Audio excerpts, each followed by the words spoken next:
¿Y dónde estamos hoy? Nos encontramos, yo diría, en el corazón de Puzol. ¿Por qué? Porque estamos al lado del ayuntamiento, de la iglesia parroquial, de la calle principal, la calle San Juan, y muy cerca del mercado municipal. Y vas a ver una vivienda en planta baja de una casa típica de pueblo.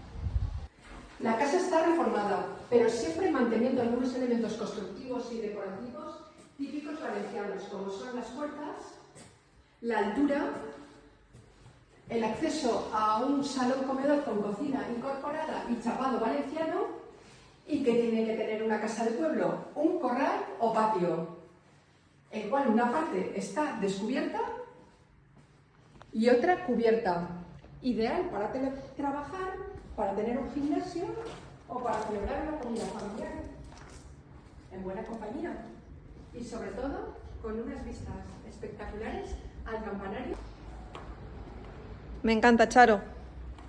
Pues ahora solo tienen nuestros clientes que llamarnos para visitar la casa al teléfono 658 854190.